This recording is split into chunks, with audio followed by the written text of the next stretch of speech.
Heidi. This is really fun to have you on the podcast. We were just talking before. It's been maybe 3 or 4 years since we have connected, but I feel like we had a really strong Instagram connection friendship before the last chunk of time. So it feels like catching up with an old friend. I'm excited to hear from you. But for those who are not familiar with you, can you let our listeners know a little bit about what your life looks like now and what you're up to? I live in South Carolina with my bearded husband and who has no hair currently. He's now shaved. He's in that stage of life, which honestly is so attractive. I really love it. I have four boys, two of which are twins, and they were all born really close together. So for a really long time, I had just so many little ones and like slightly drowning, but also like it was such a sweet season. I love the baby stage, so got lots of babies. Then I have a little girl at the tail end, and we just love her to bits. She's very spoiled, but anyway, I am a Mennonite, and I don't know. Do you want like things I enjoy? Yeah. Yeah, totally. Yeah, you're like, how far do I go on this? I don't know, whatever you want to share. But that's I great. don't know.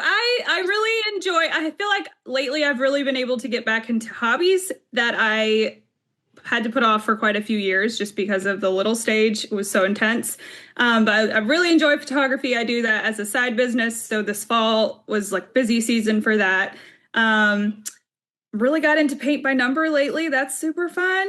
I feel artistic while really not being artistic. Just follow the instructions. I really like things that are really important to me are my family, friends, just those in-person relationships. I feel like the older I get, the less space I have for connecting like with people afar. And like I'm zoning in on the people closest to me. So I don't know. That's Not sure amazing. why that happens, but Thank you so much for sharing and letting people know a little glimpse into your life. Okay, let me know, how old are your kids now? You said you have a little bit more, time for hobbies. What are their ages now? Oldest and youngest? so my oldest, Liam, just turned 10. So I feel like Wow. that's crazy to me because I remember being 10 and that's like big kid. Yeah. So 10 and then the twins are 8 and then Owen is 7 and then Clara is 4. So I have no babies. We just sold our car seat, our last car seat. And I feel like just yesterday we had 4 car seats plus a booster just stacked in the van, and going anywhere was just this huge ordeal. And now, like, they buckle themselves. What is happening? Like, I don't know. That is so crazy. I know, like, we got out of touch right around when you were in that stage, like 4 years ago would Yeah. have been that stage. Like, we were both very in the thick of it four Yes. years ago. And now you're just, yeah, we've still got a lot of car seats, but I do look forward to that stage. We have our 4-year-old, we let him sit in the car seat. It's kind of this like optional thing. And he should be in the car seat every time for Yeah. sure. Well, it's It's a lot more chill when he's in the car seat. Like, laws aside, he needs to be Yeah. strapped in 4 ways. Yeah. Yeah. It's Anyway, hard to be consistent. It really is. okay, so this season of life right now, you kind of touched on this a little bit. Where, though, is like most of your time going? Do you feel like it's going to the kids, to photography, to, It's going to the kitchen.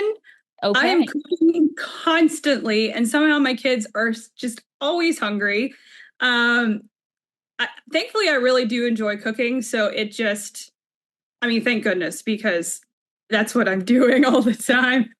I actually just ordered a grain mill, so I am hoping that freshly milled grain will stuff their bellies and they will no longer be begging for food an hour after dinner time. So I'm expecting it to change our lives. Sue Becker said it would. So Yeah, that's the Sue plan. promises the world. I know. So it better work with that grain mill I investment, mean, it right? better. But yes, cooking. That is the main, honestly, the main thing I'm doing. I'm always in the kitchen. Oh, Almost that's a always. good place to be. I love that. What would you say? I feel like a lot of women listen to this podcast and want recipe ideas, me included. What are your like two go-to meals for you?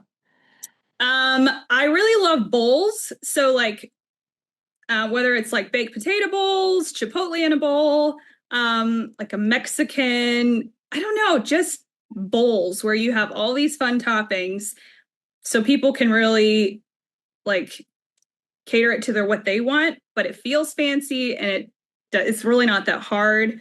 I don't know. That's my go-to. Like so That's many good. different bowl options. That's not very specific, but No, but I feel yeah. like something like that is like actually more helpful than a specific recipe sometimes. It's Yeah. like, oh, okay, Okay. you're right. Like, what can I put in a bowl? Like, start Yeah. with potato or start with Yeah. rice or, start with beans and then go from there. Yeah. I love that. That's great. Love it. Oh, that's awesome. Okay, so how we're winding down the year right now, how do you close out a year and start a new one? Do you just kind of go by the seat of your pants? Do you have, a few things that you do consistently? How does that look for you? I am a fly by the seat of my pants girl. I'm not like, let's sit down and like have a goal setting date with my husband. Like we will somewhat as far as like big things. Like right now we're remodeling our house. And so we'll probably like talk through when do we want that finished, like realistically, just things like that. But as far as like just things I do over the new year, I usually take last year I took a social media break over most of December and January. Favorite thing of my entire life. So I think I'll do that again this year. I just kind of quietly step away and just enjoy the time with my family. And that's really, really, I feel like that helps reset my mind and just like create quiet and space going into the next year. Um, yeah, not a planner person at all. Yeah, I no, should. that's fun. It's great how hearing how different people do different things. And I know for me, I think I like planning, but then like this year is just like I got a tiger by the tail, and I'm like, I don't know, we might just be flying into the new year. Just like we'll see what happens. Sometimes that's just life. It's like you just Yeah, don't have the perfect afternoon to sit down with your tea and yeah, jot out I don't know, with your sparkly pen. It just doesn't yeah. work. So yeah, that's always encouraging to hear. The year just keeps going round, whether we plan it or not. It But you're does. And remodeling. I feel like I actually do better if I set goals when they hit me like throughout the year and then I just go into it rather than like, okay, January 1st. And then when I fail, inevitably, Mhm. once, then Mhm. I'm like, oh no, January 1st is when I started. Whereas if you start randomly throughout the year, you don't exactly know when you started it. And so it's not quite as depressing when you fail. That's my that's my perspective. So No, I love that. It's just like pick up the rock, move it I forward, like did. whenever Yeah. you can. I am a huge fan of, yeah, don't wait until January 1st to start Yeah. something. Definitely. Because Yeah. years only come around I know. once a year, you know? You just got to fail forward for sure. True. It is true. What do you guys remodeling in your house? We are completely redoing the old part of our house. So we built an addition onto our house 2 years ago. And now we're living in our addition. We made a kitchen and living room in the basement of the new part, and we're completely gutting the old part. So like doing Wow. a whole shift shaping thing, but it's really nice because the dust from the remodel is like does not come into where we're living at all. So That's that really nice. it's very ideal. Yeah. So Good for you guys. Did you plan on that when you created where you're living now? Did you think we'll do this first and then have a place to live? yeah, we weren't sure if we were going to be living over here, if we were going to move out somewhere completely while we were remodeling, but that we were planning to remodel, yes. So yeah, it's exciting, but my husband is doing a lot of it himself and because he can. Um, but then it just takes a long time. So I'm just trying to be like, if it's a year, if it's more, it's fine. We're very comfortable where we are. We really are. And it's an adventure. Like the kids talk about it and they will remember it for years and years. It's fun.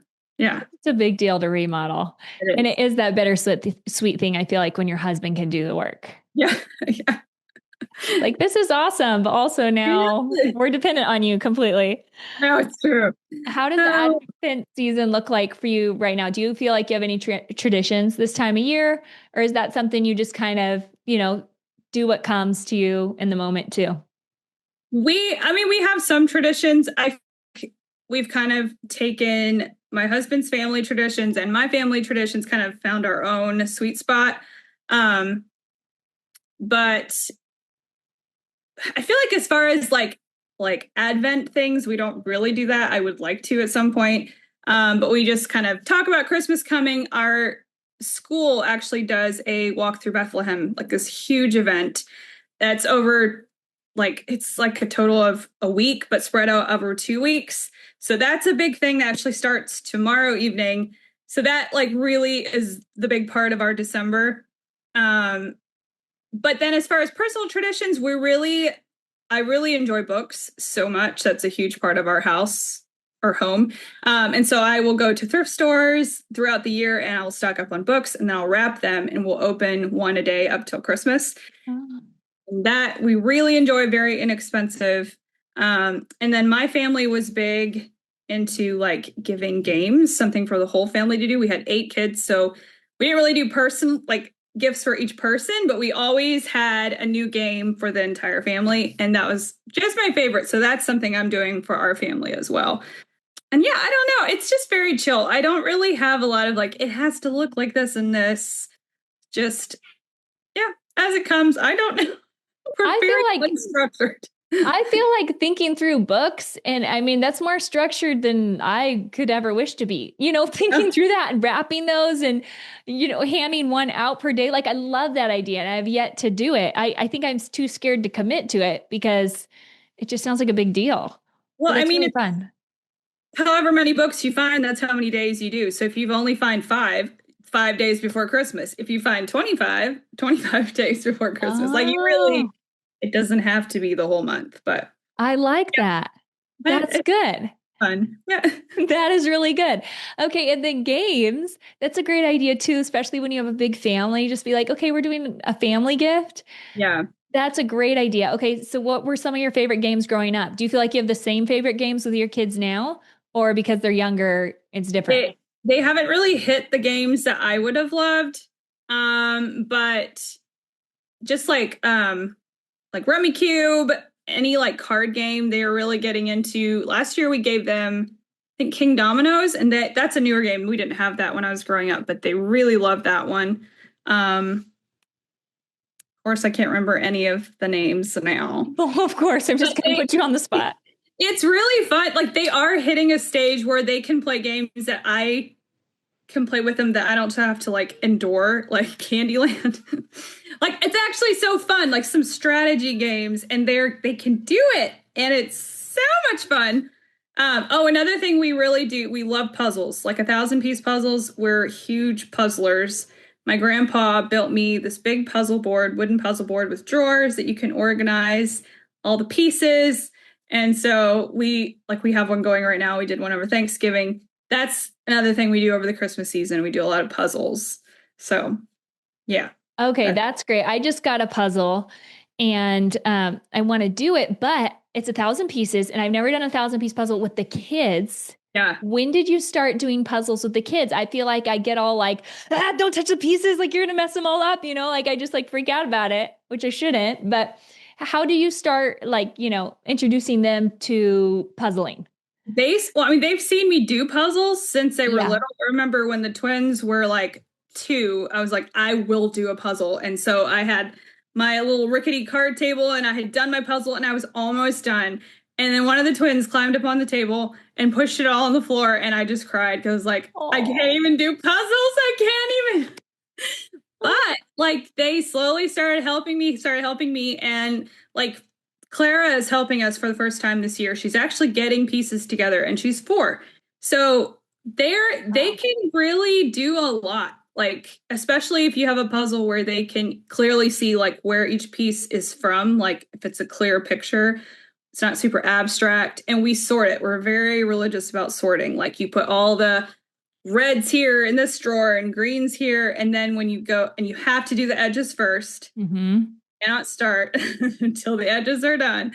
Okay. So that helps to like break it down for a kid's brain so they're not just like super overwhelmed at this huge puzzle. But yeah, I mean, it's amazing. Your kids would do very well at it, I'm sure. Okay.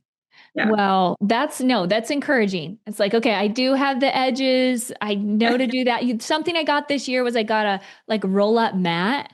So I Oh don't have a curved yeah. puzzle board, but I got a roll Yeah. up mat because I was like, just moving it around was a stress, like wherever it was in the house. So now I can like roll it up and put it away. So Yes. anyways, okay, I'm going to try to do that with the kids this year Oh yeah. Have because so they're much so fun. excited. Oh yeah.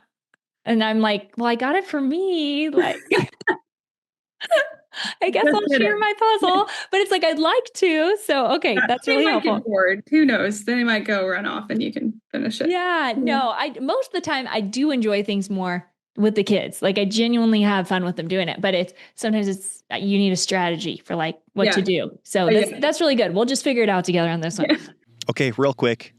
If you're looking for music lessons for your family, piano lessons, guitar lessons, fiddle lessons, ukulele lessons, mandolin lessons, you can subscribe to Voteberg Music Academy and get lessons for the whole family. Subscribe to the piano course, one subscription, get you piano lessons for the whole family. Subscribe to guitar, that gets you guitar lessons for the whole family. We'll link it below. You get a special discount, and you can see that below by listening to our podcast. That's how you get the discount. Go check it out. Okay, what's a book that you loved reading this year? Okay, I don't know because there's so many. I feel like this year I've gotten to read more than I have in years. Again, because the children are older, I have more capacity. I read The Anxious Generation, which was life-changing. I just thoroughly enjoyed that one. So that was like number one. Everyone should read that book. And then I read The Savage, My Kinsman by Elizabeth Elliot. So good. It's such a short little book, but it is just like so impactful. And I just really, that was like a top read for sure as well. So, The and then Savage, you said, by Elizabeth Elliot? Savage, My Kinsman. It's Oh, when Savage by Kinsman. she Okay. went back after her husband was killed and she actually lived with the natives that killed him.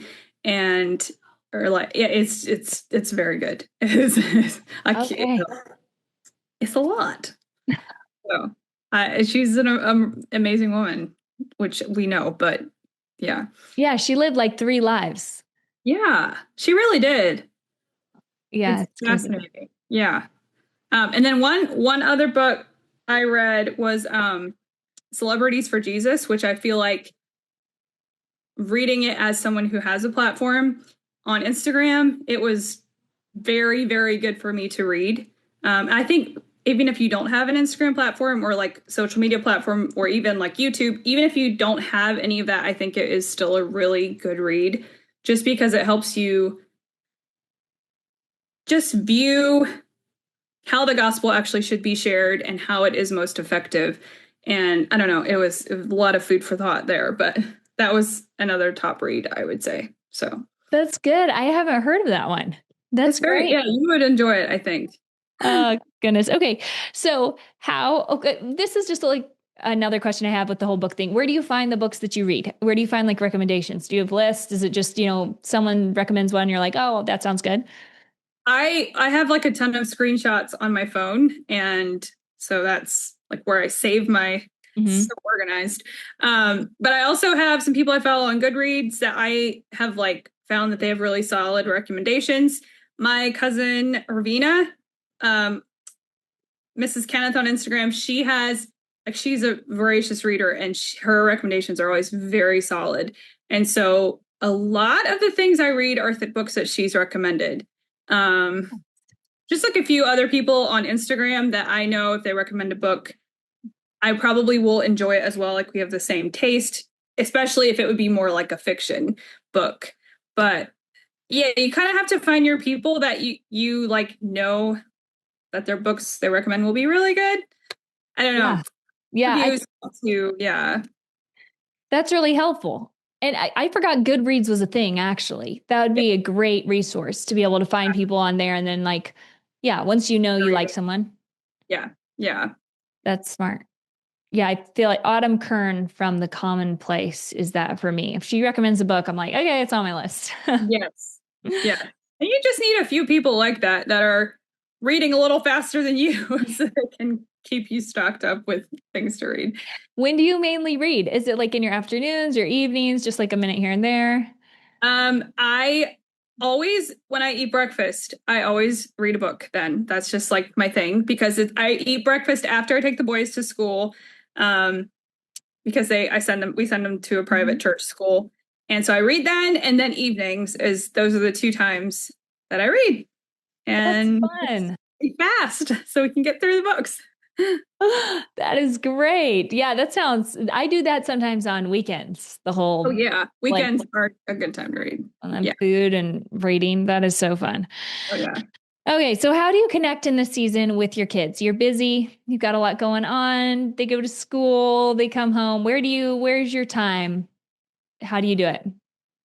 I was just talking with my husband a few weeks ago. Is like, I think we need to figure out like a strategy for connecting one-on-one because I do really good at talking with my children together, but not one-on-one. And I think, especially with them being so close in age, that kind of naturally happens to just lump them together.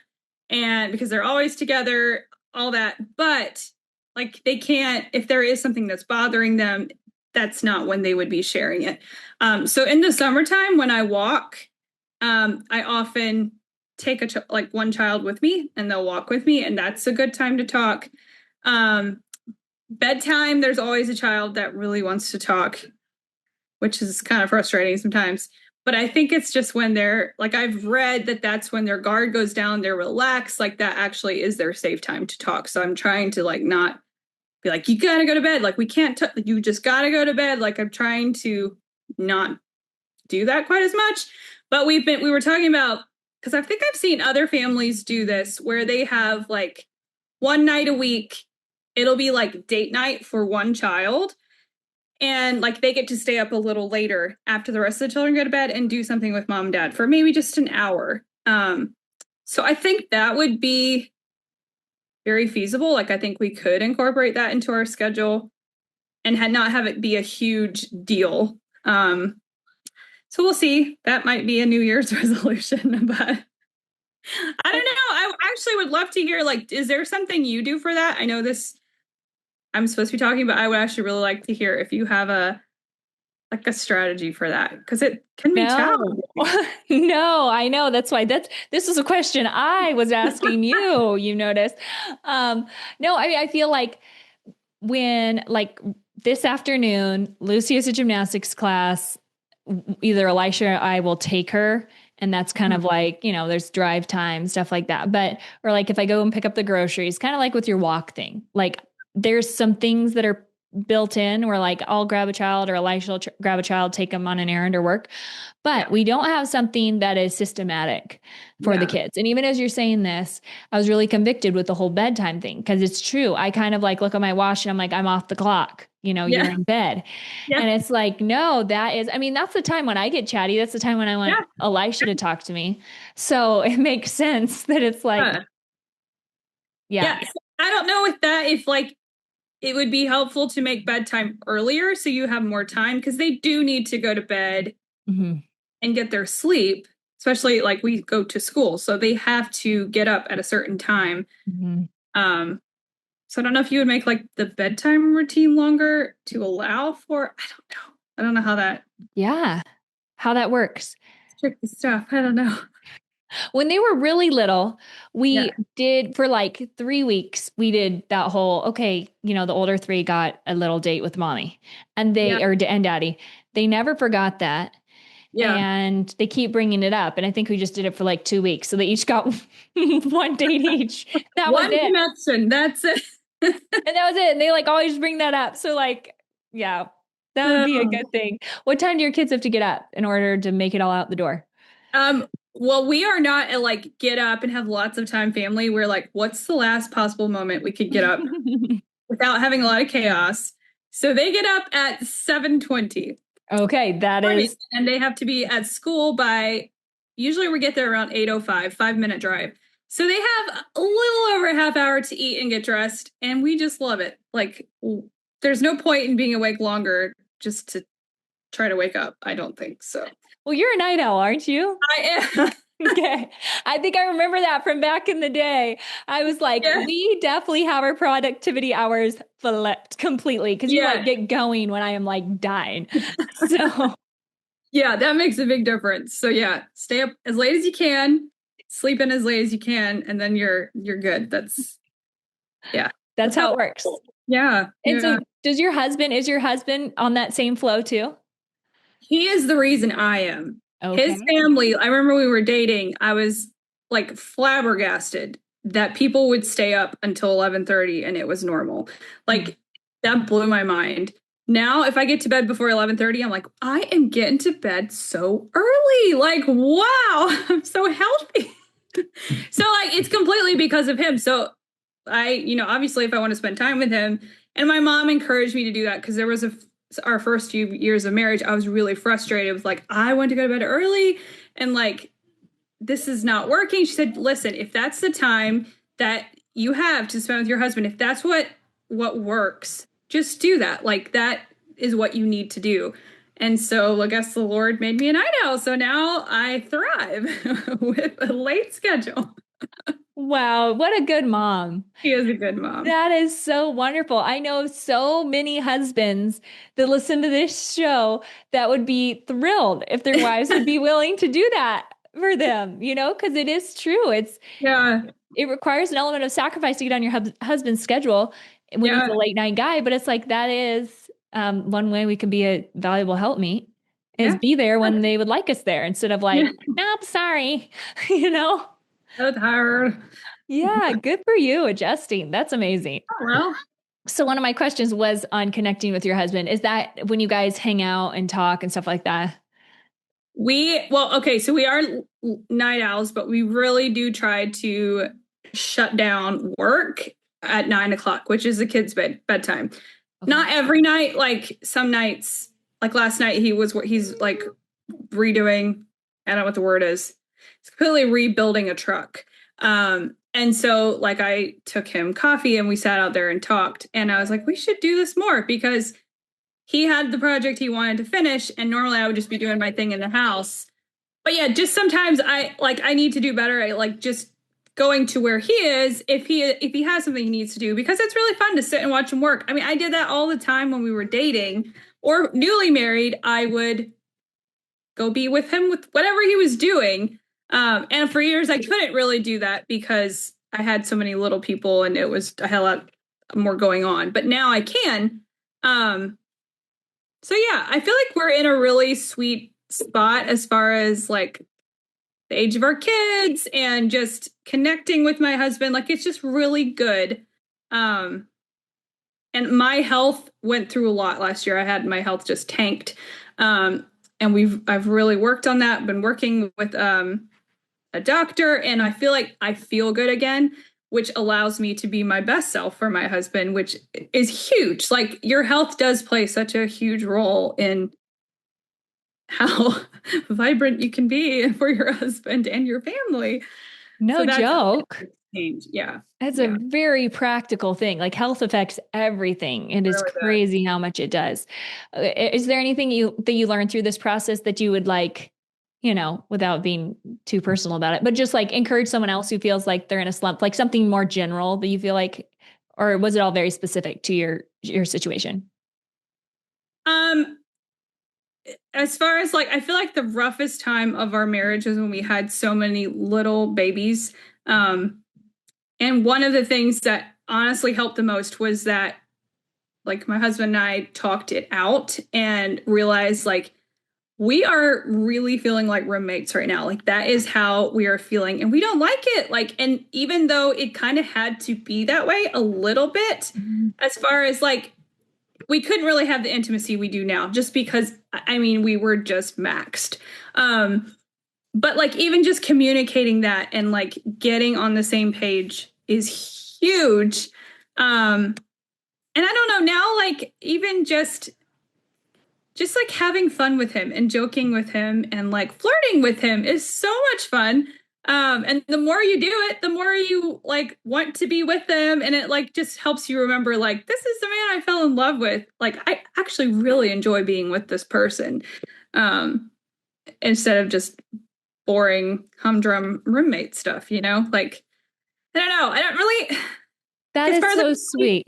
Yeah. Really practical. Like, I feel like he even just like he's done a really good job at like hearing me when I say things now. And like if I need something done, he's very quick to do it. Like just a simple thing of I needed some hanging rack to hang our backpacks and jackets. And it was really like a pain point. A couple days later, he was on it. Like he was building that, putting that up for me. And it made me feel so seen and loved because he heard me and he took care of it. Now, obviously, that's him doing it. Like, so if you're a wife listening and your husband's not hanging the clothes rack, like this confirms it. He hates me. But I think like for me too, like listening to my husband, hearing what he is needing and like making an effort to go out of my way to do little things for him is huge. Like those little things add up to feeling seen and loved. And I don't know, this is not helpful. But no, it is. It is. It is little things. It's like hearing, understanding, like you said, flirting. Like they're all little things. And so that's why we don't do them at times because we're like, what difference does that make? But it makes a huge difference on the big things. I don't know why, but we're just, I don't know, the little stuff adds up. It really does. It's really encouraging. And that, Elisha is phenomenal. Like I mentioned something and he does it. And I'm like, wow, how many times has he mentioned something? And I just like, oh yeah, I'm going to get to that. I'm going to get to that. You know, it's like weeks later. It's like, it's so convicting. Okay. I don't want to take your whole afternoon. I know you have all your little kiddos and you don't have as much free time as you're making it seem right now. So there's so much time. I'm like, I know you've got a lot going on. But I do want to talk a little bit about working from home. How do you kind of juggle that working from home? Because I know you were doing it even while you had little kiddos. You still are now, you're adding in photography. How has that changed over the years and where do you find time? So I feel like it all started very organically. It was not something I set out to do. And so it just kind of like became more and more and more. And then actually last fall, I feel like I completely burned out. I did too much. And financially, it was the best season yet. But I told my husband, I feel like I lost my soul. Like it was too much, too many collaborations, too many deadlines. And that is actually the reason for why I went off social media for 2 months. I was like, I can't do it. Like I was ready to quit everything. And then I talked to my husband, who is very level-headed. And he's like, okay, so you used to enjoy it. He said, he saw that it used to be like a really fun creative outlet for me. I really enjoyed it. Which I did. And so he said, well, how can we get back to that? Because he thinks if I would just cut it out completely, that's not really the answer for me for what I was needing, which he was right. And so we like majorly talked through like, okay, what's it going to look like for the next year? How can we cut back? How can you keep some of it? And so I did not do any scheduled brand content. All I did was affiliate links. That's all I did. So I could share in my own time when I wanted to. If I could not, nobody was waiting on me. And then like DMs, I was always before like, I have to reply with a link or I have to respond. Now it's like, if I don't get to it, I do not get to it. And that's fine. I don't owe anybody anything. I still want to serve people and do what I love, but it's not like I have to do it. And so now, like this past year has been so much more fun again. And I actually had people comment, like some close friends, they're like, you feel different. Like what you're sharing, like it feels like you are enjoying it again. Like they could see it. So I think it worked. And I have tried very hard to have boundaries, especially like over Black Friday and like the busy Christmas season, just to not let that happen again, because that is it's not worth it. Like no amount of money is worth it if it's just stealing your joy and your time. But as far as actually like practically what time I have to work on it, on like social media and all that, I do, like I said, we send our boys to school, a private school. And so I do have chunks during the day where Clara is having quiet time. The boys are at school that I can respond to DMs, create content, whatever I need to do. And then like after they go to bed, I have some time usually. But I actually just bought the brick. Have you seen that? Like where you brick your phone? It's this device. I haven't got it yet, but it's this device that you like essentially you touch your phone to this device and it will lock your phone, it'll brick your phone. And so all you can access are the apps you choose, like probably just like texting and calling, that kind of thing. And you cannot use your phone, you can't use the apps again until you physically touch the brick again. And you put it somewhere where you're not going to be able to just like, oh shoot, I just want to quick click.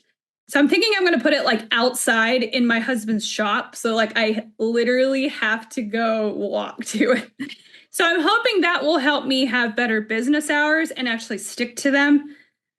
I'm hoping because I do want to treat it more like a business with set hours rather than as I can, because that just, it becomes a habit to pick it up, like quickly respond to a DM. And I don't like that. So that is my goal. That is another, I'm setting goals right and left. I didn't even know.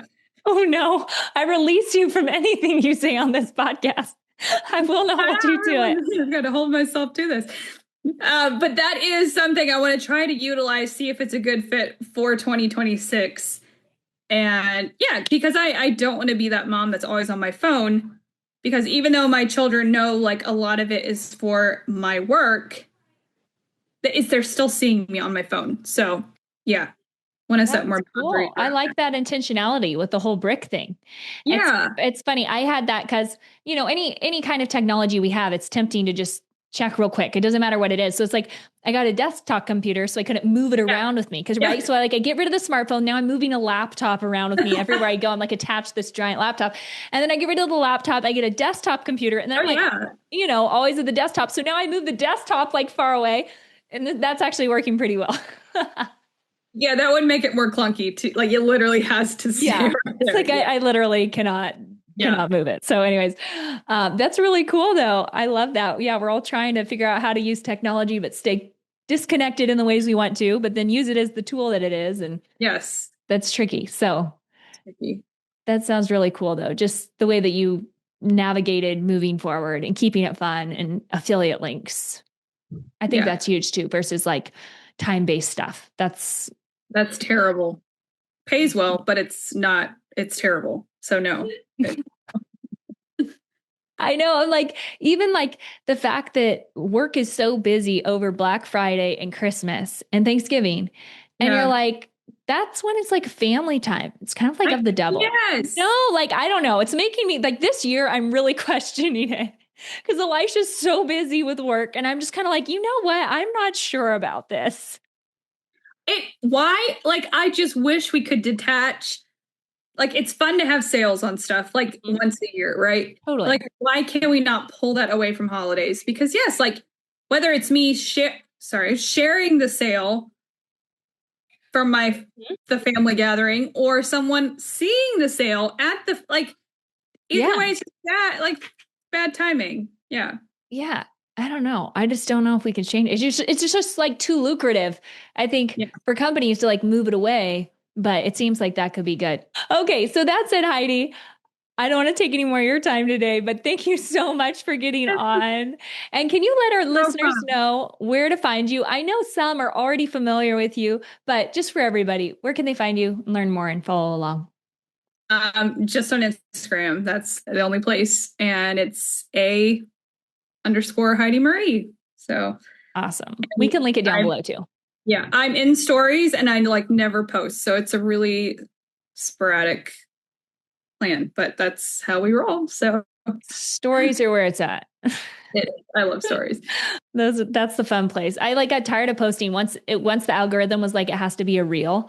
That's where I was like, I'm out. Who cares about this anymore? Just forget it. Anyways, okay. Well, thank you so much for getting on today. I really enjoyed visiting with you and catching up. Me too. It was so fun to see you.